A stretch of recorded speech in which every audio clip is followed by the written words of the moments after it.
everybody, and we are doing some what's up over Titanfall gameplay, because this is what we do around here these days. If you don't know what what's up is, basically I just answer random questions from you guys and try and advise you in the best way possible. So if you have anything that you would like me to attempt to give you advice on, you can go ahead and leave it in the comment section, or you can send me an inbox message, but it's really hard to find the freaking inbox these days on YouTube. You have to go to Video Manager, Community, and then click on inbox and you can send me a message. But in the background is going to be a 16-0 flawless game. The enemy team just got stomped, but it was really good because you got to see me use the aural implant the whole way through, which is one of the abilities that is going to be in the final build of the game. So you get to see what that's like using it throughout an entire game. But let's go ahead and get into the first question. So the first question was about how do you manage getting ready for college, taking tests, doing all this school stuff, whilst also having time to do stuff that you enjoy, like playing games, hanging out with friends, etc. So I think the easiest answer to this question is, oh, it's just a short time, put your head in the books and just do it. But I don't actually think that's the most productive thing to do, because I think it's really important to have downtime, because if you're just constantly on the go, you wear yourself out. Your brain gets tired, you can't take in information as easily. So I think it's really important to have downtime as well as having time that you're just studying. It's just about getting the mix right. So maybe you study all week and then you're off on the weekends, or maybe you just have Saturday where you study or Sunday where you study, and then you have Saturday that you go out or Sunday that you go out.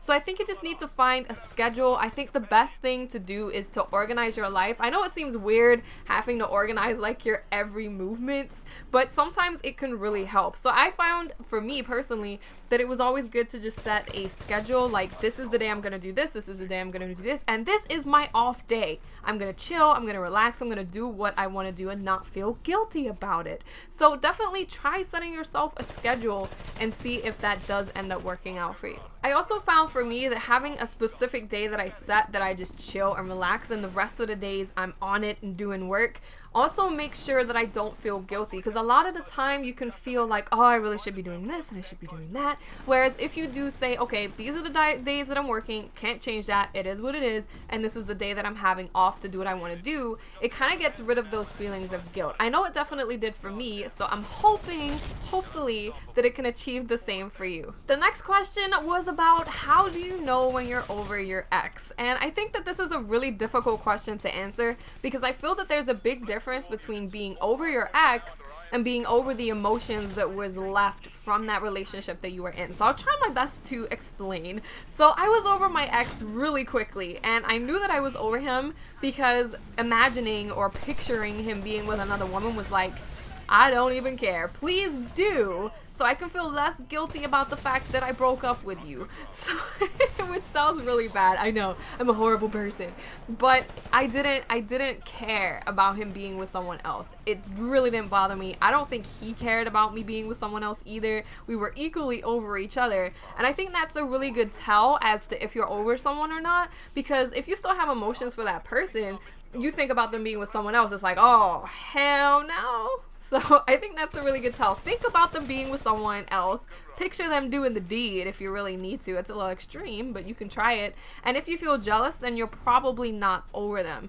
Now, the next part is the emotions that was left behind from that relationship. So they could have made you feel really insecure. Maybe you ended up not really feeling sexy anymore. Maybe you felt like you couldn't trust people. These are emotions that are left over from that relationship, not necessarily you still wanting to be with that person, still holding out feelings of being with that person, but you still have leftover emotions from that relationship. And I think it's equally as important to deal with those leftover emotions as just getting over your ex, because a lot of the time someone can come into the picture and you can put a lot of the leftover emotions that you have onto them, like trust issues, for example. If the person you were with cheated on you or something like that, you could end up holding that against the person, which is really bad. It's really bad because they haven't done anything wrong. They're like, dude, what did I do? I didn't do anything wrong. So that can be really bad. And feeling insecure from a past relationship can be really bad too,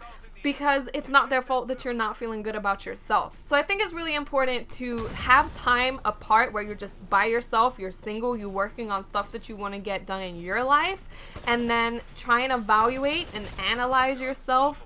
Do I feel like myself again? Have I got rid of all of these emotions? Do I have anything left over towards this relationship? And really think about it. And once you do that, I think you will figure out whether you are over them and over the emotions that they left you with. And the next question was about if you met a dream guy that had a 3.0 KD in Call of Duty, which was really funny. He's successful, he's smart, but he's not attractive, physically not attractive to you. Would you date him? So I definitely think there has been cases, there definitely most certainly has been cases where I'm not physically attracted to the person when I first talk to them, when I first see them, but then I get to know them and I'm like, oh, this person's amazing, and then I'm attracted to them. So for sure, I think that you can date someone that you're not initially attracted to. I don't know if it can be someone that you're just totally like, no. But if it's just someone who you don't necessarily feel that initial attraction for, I think that you can definitely get to the point where you want to date them based on their personality, because that's what keeps you in the relationship. Ultimately, that's what keeps you there. Someone being attractive might get you there, but the personality keeps you there. And if you do actually meet someone and they're awesome, I think that you naturally start to develop emotions towards that person in a romantic way. It's happened to me. I've met people that I am not physically attracted to, that are totally not my type, and then I get to know them and I'm just like, ooh, you sir, you are great. So yes, I would totally date someone that I'm not initially attracted to. So I hope you guys enjoyed this video. Don't forget to leave your questions in the comment section or inbox if you can find it with your magician selves. Okay guys, I'll speak to you later. Bye.